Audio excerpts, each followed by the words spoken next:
Hello दोस्तों, स्वागत है आप सभी का आपका अपना चैनल इस क्लासेज में। दोस्तों, आज के सेशन में हम लोग क्लास 12 फिजिक्स का चैप्टर नंबर 6 है विद्युत चुंबकीय प्रेरण। इसका हम लोग एमसीक्यूज देखेंगे जो कि आप सबके एग्जाम के लिए वेरी वेरी इंपॉर्टेंट है। 30+ एमसीक्यूज है, तो अंत तक बने रहिए, वीडियो को स्किप मत कीजिए। अगर आप लोगों ने इससे पहले का वीडियो नहीं देखा है तो डिस्क्रिप्शन में उनका प्लेलिस्ट दिया गया है, कुछ लिंक्स भी है, वहाँ से आप लोग देख सकते हैं। तो चलिए इस सेशन को शुरू करते हैं। शुरू करने से पहले आप लोगों से रिक्वेस्ट है कि आप लोगों ने अभी तक हमारे चैनल सब्सक्राइब नहीं किया है तो प्लीज़ वीडियो को लाइक करें, चैनल को सब्सक्राइब करें और बेल आइकन को दबा दें ताकि जितने भी अपडेट्स हो सबसे पहले आपके पास पहुंचे। तो चलिए इस सेशन को शुरू करते हैं। तो हमारा फर्स्ट क्वेश्चन है, जब किसी कुंडली के निकट किसी चुंबक का दक्षिणी ध्रुव दूर ले जाया जाता है। इस क्वेश्चन में पूछा गया है कि जब किसी जो कुंडली होती है उसके निकट किसी चुंबक का दक्षिणी जो ध्रुव होता है उसे कुंडली से दूर ले जाया जाता है, तब उसमें जो उत्पन्न प्रेरित विद्युत धारा की दिशा होती है वह क्या होती है।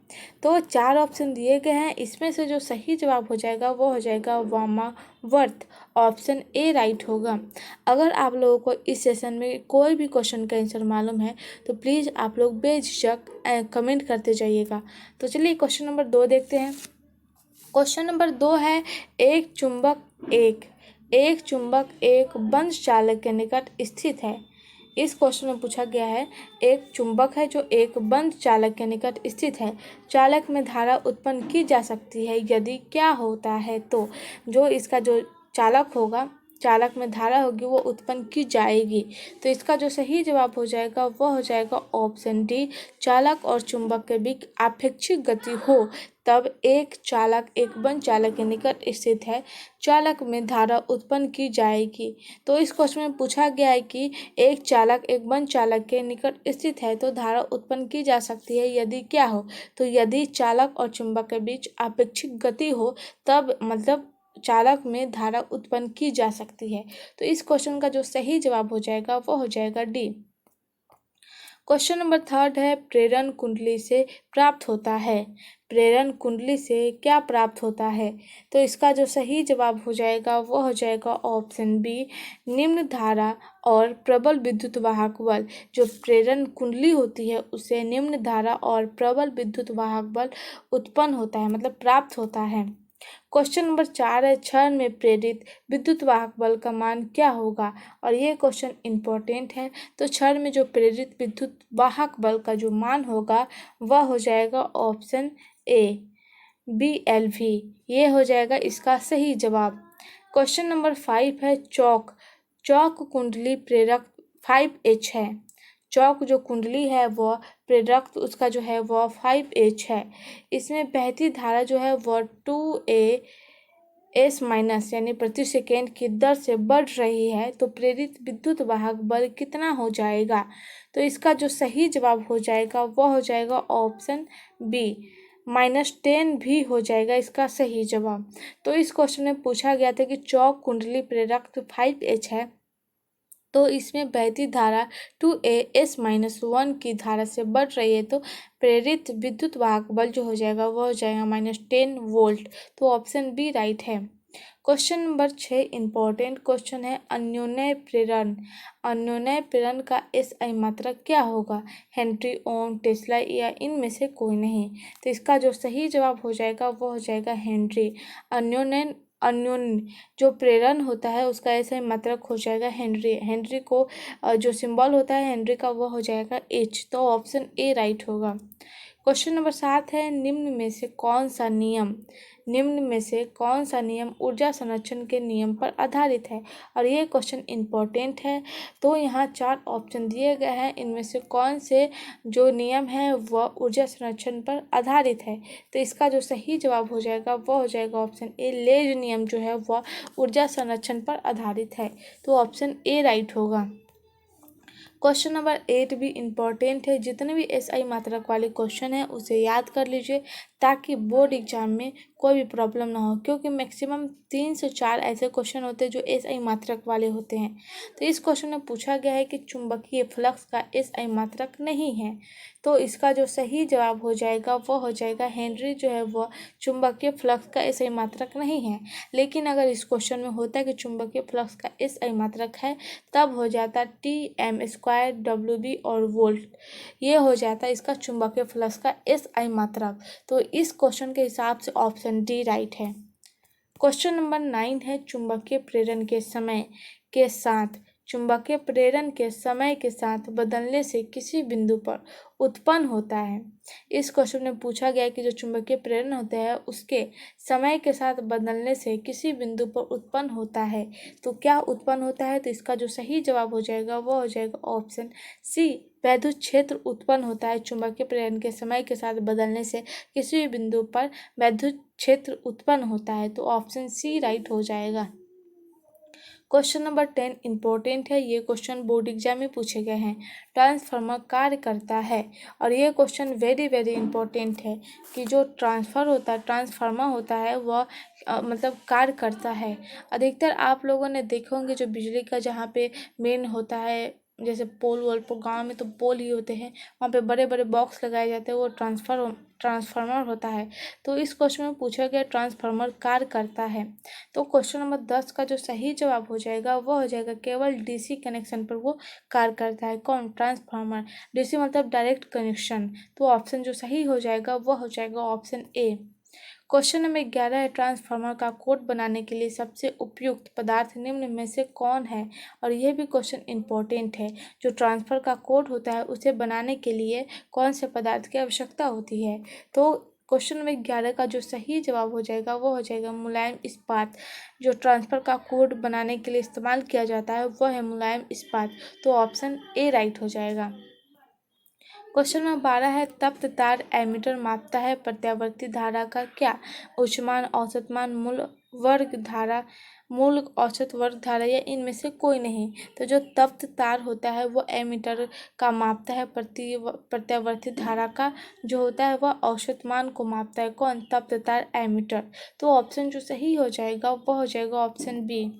क्वेश्चन नंबर 13 है किसी ऊंचाई यानी स्टेप अप, तो किसी ऊंचाई ट्रांसफार्मर के प्राइमरी और सेकेंडरी में, प्राइमरी मतलब प्रथम, सेकेंडरी मतलब द्वितीय, तो प्राइमरी और सेकेंडरी में क्रमशः N1 और N2 लपेटे हैं तब। तो इस क्वेश्चन में पूछा गया किसी ऊंचाई जो ट्रांसफर के प्राइमरी और सेकेंडरी, जैसे पहला स्थान पर और दूसरे स्थान पर क्रमशः जो है N1 और N2 लपेट हैं, तो जब तब ये क्या होगा। तो क्वेश्चन नंबर 13 का जो सही जवाब हो जाएगा वो हो जाएगा option B, N2 greater than N1। तो ऑप्शन बी राइट हो जाएगा। क्वेश्चन नंबर 14 है उदर तल में चालक तार की वृत्ताकार कुंडली रखी हुई है। उदर तल में चालक तार की जो वृत्ताकार कुंडली है वो रखी हुई है, तो इसकी ओर एक छड़ चुंबक लगाया जा रहा है। इसकी ओर एक जो छड़ है चुंबक लगाया जा रहा है, तब उत्तरी ध्रुव कुंडली की ओर है। तो चुंबक की तरफ से देखने पर कुंडली में प्रवाहित विद्युत धारा की दिशा क्या होगी, ये पूछा गया इस क्वेश्चन में। तो इसका जो सही जवाब हो जाएगा वह हो जाएगा वामावर्त। ये जो धारा की दिशा होगी वामावर्त हो जाएगी। क्वेश्चन नंबर 15 है एक सीधा चालक छड़ पूरब से पश्चिम की ओर क्षैतिज स्थिर रखा गया है। एक सीधा जो चालक छड़ है वो पूरब से पश्चिम की ओर क्षैतिज स्थिर में रखा गया है, तो इसमें गिरने के लिए छोड़ दिया जाता है। किसको गिरने के लिए? जो चालक छड़ है उसको गिरने के लिए छोड़ दिया जाता है। तो इसके सिरे के बीच विभवांतर क्या रहेगा? तो क्वेश्चन नंबर 15 का जो सही जवाब हो जाएगा वह जो विभवांतर होगा वह बढ़ता जाएगा। तो ऑप्शन बी राइट होगा। क्वेश्चन नंबर 16 है यदि डेनियल सेल को प्राथमिक कुंडली के सिरों के बीच जोड़ दे तो फ्लक्स में परिवर्तन होगा। इस क्वेश्चन में पूछा गया कि ये डेनियल सेल है उसको प्राथमिक कुंडली के सिरों में जोड़ दे तो उसका जो फ्लक्स होगा उसमें परिवर्तन क्या होगा। तो इसका जो सही जवाब हो जाएगा वो हो जाएगा शून्य। ऑप्शन सी राइट है। क्वेश्चन नंबर 17 है किसी परिपथ में 0.1 सेकेंड में धारा 5.0 एम्पियर से शून्य तक गिरता है। किसी परिपथ में जो सेकेंड है 0.1 है और उसका जो धारा है वह हो जाएगा 5.0 एम्पियर से वह शून्य तक गिरता है। यदि औसत विद्युत वाहक बल 200 वोल्ट प्रेरित हो तो परिपथ का स्वप्रेरकत्व क्या होगा। तो इसका जो सही जवाब हो जाएगा वह हो जाएगा ऑप्शन ए 4H हो जाएगा। किसका मतलब ये जो है परिपथ उसका जो है स्वप्रेरक जो हो जाएगा वह 4H यानी 4 हेनरी हो जाएगा। तो ऑप्शन ए राइट होगा। क्वेश्चन नंबर 18 है पास पास रखी कुंडलियों के एक युग्म का अन्योन्य जो प्रेरक है वह है 1.5H यानी हेनरी 1.5H मतलब 5 हेनरी है। तो इसमें एक कुंडली में विद्युत धारा शून्य से बढ़ते हुए 0.5 सेकेंड से 20 एम्पियर हो जाती है तो दूसरी कुंडली से चुंबकीय फ्लक्स बंधता में परिवर्तित है। तो इसका जो सही जवाब हो जाएगा वह हो जाएगा option B 30 WB। Option B right होगा। क्वेश्चन नंबर 19 है चित्र में सीधा तार में प्रवाहित धारा I बराबर 50A है। जो ये दिया हुआ है सीधा तो इसमें जो I है वो I बराबर दिया हुआ है 50A दिया हुआ है तथा लूप का वेग जो है V बराबर जो है वह 10ms-1 है। तो 10s माइनस मतलब प्रति सेकेंड है। ये जो V बराबर दिया हुआ है ये जो V दिया हुआ है वह है 10m प्रति सेकेंड और जब x 0.2 m है तो लूप में प्रेरित विद्युत वाहक बल का परिमाण क्या होगा वो पूछा गया है। तो 19 का जो सही जवाब हो जाएगा वो हो जाएगा ऑप्शन ए 1.7 × 10⁻⁵ वोल्ट। तो ऑप्शन ए राइट है। क्वेश्चन नंबर 20 है जब एक चुंबकीय क्षेत्र में धातु का गोला गतिमान कराया जाता है तब यह गर्म हो जाता है क्योंकि इसका जो जवाब होगा वह भावर धारा उत्पन्न होती है। जब एक चुंबकीय क्षेत्र में धातु का गोला गतिमान यानी वो चलने लगता है वो गति करता है तो वह गतिमान कराया जाता है तब यह गर्म हो जाता है क्योंकि भावर धारा उत्पन्न होती है। क्वेश्चन नंबर 21 है क्या प्रेरित धारा और प्रेरित आवेश कुंडली के प्रतिरोध पर निर्भर करते हैं। तो इसका जो सही जवाब हो जाएगा हाँ ये निर्भर करते हैं। क्वेश्चन नंबर 22 है और ये क्वेश्चन इम्पोर्टेंट है प्रेरण कुंडली जो नेत्र होती है तो इसका जो सही जवाब हो जाएगा वह जो हो जाएगा ऑप्शन बी उच्च वोल्टता। जो प्रेरण चुंबकीय जो नेत्र होती है वह उच्च वोल्टता होती है। क्वेश्चन नंबर 23 है यदि DA क्षेत्र पर डाला गया लंब यदि जो DA क्षेत्र है उस पर डाला गया लंब जो है चुंबकीय क्षेत्र B सदिश के साथ थीटा कोण बनाता है तब DA क्षेत्र पर चुंबकीय फ्लक्स क्या होगा। तो इसका जो सही जवाब हो जाएगा वह हो जाएगा BDA cos theta. Option A right हो जाएगा। क्वेश्चन नंबर 24 है यदि DA क्षेत्रफल सदिश पर चुंबकीय क्षेत्र B लंबवत हो तब DA क्षेत्र पर चुंबकीय फ्लक्स क्या हो जाएगा। दोनों क्वेश्चन सेम है बस अंतर ये है कि वहाँ पे चुंबकीय क्षेत्र B सदिश था और यहाँ पे चुंबकीय क्षेत्र B है। तो इसका जो सही जवाब हो जाएगा वो हो जाएगा शून्य। ऑप्शन डी राइट होगा। क्वेश्चन नंबर 25 वेरी इंपॉर्टेंट है तो इसे ध्यान से देखिए। चुंबकीय फ्लक्स का SI मात्रक है तो इसका जो सही जवाब हो जाएगा वह हो जाएगा वेबर। जो चुंबकीय फ्लक्स का SI मात्रक होता है वह होता है वेबर। क्वेश्चन नंबर 26 है विद्युत चुंबकीय प्रेरण की घटना खोज की थी और ये क्वेश्चन बोर्ड एग्जाम और कॉम्पिटिटिव एग्जाम और नीट के लिए भी वेरी इंपॉर्टेंट है। तो जो विद्युत चुंबकीय प्रेरण की घटना थी उसकी खोजी की गई थी तो वो किया था ऑप्शन ए फैराडे ने। ऑप्शन ए राइट है। क्वेश्चन नंबर 27 है एक चुंबक एक बंद चालक के निकट स्थित है चालक में धारा उत्पन्न की जा सकती है यदि क्या हो तो एक जो चालक है वह बंद चालक के निकट स्थित है लेकिन जो चालक में धारा उत्पन्न की जा सकती है यदि चालक और चुंबक के बीच आपेक्षिक गति हो। तो ऑप्शन जो सही हो जाएगा वो हो जाएगा डी। ये क्वेश्चन बताया गया है इसी सेशन में तो आप लोग को याद हो शायद। क्वेश्चन नंबर 28 है किसी बंद परिपथ का प्रतिरोध 10 ओम 10 ओम है।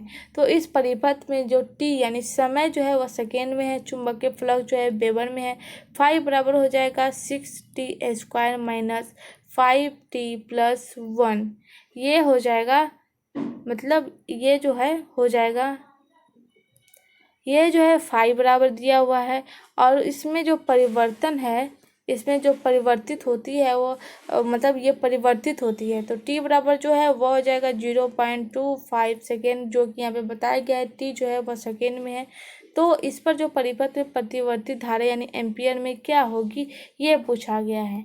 तो इसका जो सही जवाब हो जाएगा वो हो जाएगा ऑप्शन बी, 0.2 एम्पियर हो जाएगा। क्वेश्चन नंबर 29 है और ये क्वेश्चन इम्पोर्टेंट है। तो इसका जो एक ऑप्शन गायब है इसमें, फिर भी देखते हैं। तो क्वेश्चन नंबर 29 है, लेज का नियम संबंधित है। लेज जो नियम है वह संबंधित है। तो इसका जो सही जवाब हो जाएगा वह हो जाएगा ऊर्जा संरक्षण सिद्धांत पर। तो इसमें है नहीं दिया हुआ, एक ऑप्शन गायब है। तो याद रखिएगा ऊर्जा संरक्षण सिद्धांत पर आधारित है लेज का नियम। तो ऑप्शन जो सही हो जाएगा, इसमें तो है ही नहीं। तो चलिए बढ़ते हैं आगे। क्वेश्चन नंबर 30 इम्पोर्टेंट है। स्वप्रेरकत्व का एसआई मात्रक क्या होगा?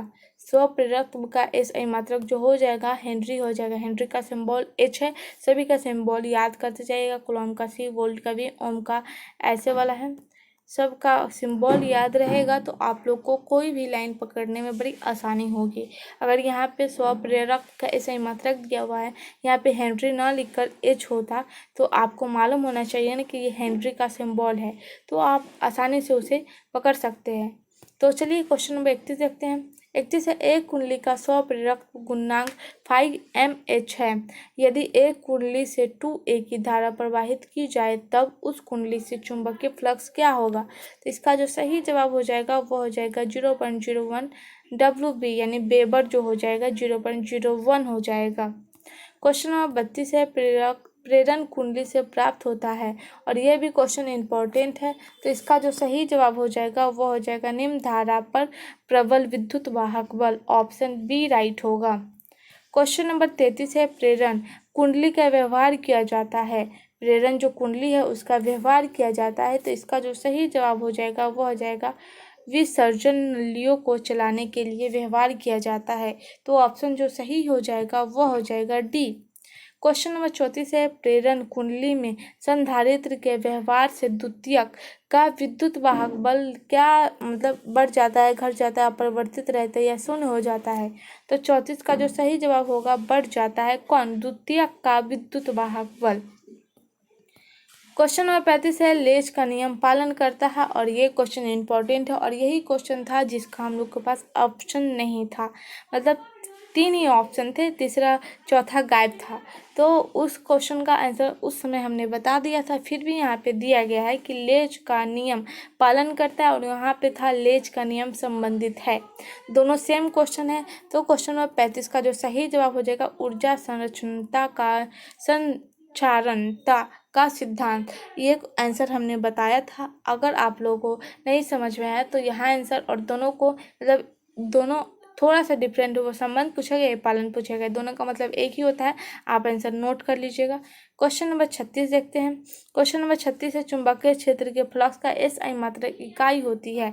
इकाई वाले सारे क्वेश्चन इंपॉर्टेंट है। तो इसका जो सही जवाब हो जाएगा वो हो जाएगा वेबर और वेबर का जो सिंबल होता है वो होता है WB, याद रखिएगा। तो ऑप्शन जो सही हो जाएगा वो हो जाएगा सी। क्वेश्चन नंबर 37 है, किसी ऊंचाई ट्रांसफार्मर के प्राइमरी व सेकेंडरी में क्रमशः N1 तथा N2 लपेटे हो तो ये भी क्वेश्चन इसी सेशन में बताए गए हैं। तो जो हो जाएगा N2 ग्रेटर देन N1, तो ऑप्शन बी राइट होगा। क्वेश्चन नंबर 38 इंपॉर्टेंट है, जो डायनेमो होते हैं वो कार्य का सिद्धांत, उनका जो कार्य होता है वह सिद्धांत किससे आधारित होता है? जो डायनेमो के कार्य का सिद्धांत आधारित है किस पे? तो इसका जो सही जवाब हो जाएगा चुंबकीय विद्युत चुंबकीय प्रेरण पर आधारित होता है। किसका? डायनेमो के कार्य का सिद्धांत। तो ऑप्शन जो सही हो जाएगा वह हो जाएगा बी। क्वेश्चन नंबर 39 है, यदि L प्रेरकत्व, R प्रतिरोध तथा C संधारित्र की धारा हो, L जो है वह प्रेरकत्व है, R जो है वह प्रतिरोध है और C जो है वह संधारित्र है की धारा हो, तो L/R एवं RC का विमीय सूत्र क्या होगा।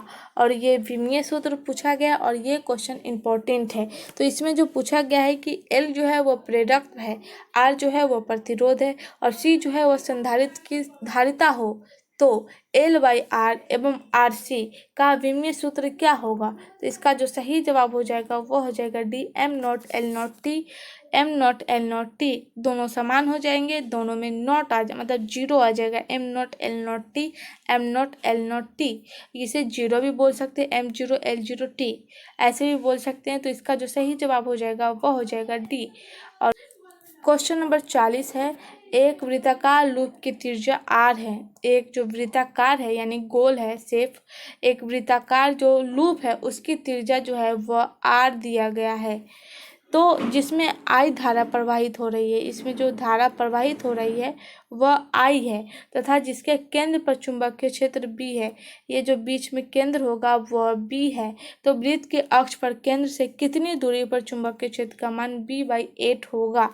तो ये क्वेश्चन पूछा गया है। तो इसका जो सही जवाब हो जाएगा वो हो जाएगा ऑप्शन C, √R दूरी पर जो है वह चुंबकीय क्षेत्र का मान B/8 हो जाएगा। तो आज का सेशन यहीं तक था। Thank you for watching this video. I hope आप लोग को ये सेशन पसंद आया है। पसंद आया तो वीडियो को लाइक करें, चैनल को सब्सक्राइब करें और बेल आइकन को दबा दें ताकि जितने भी अपडेट्स हो सबसे पहले आपके पास पहुंचे। और इस वीडियो को ज़्यादा से ज़्यादा अपने दोस्तों में शेयर करिए और कमेंट में बताइए कि आप लोगों को इस सेशन में कितने क्वेश्चन का आंसर मालूम थे और कमेंट किए। तो अभी के लिए बस इतना ही। धन्यवाद, मिलते हैं अगले सेशन में।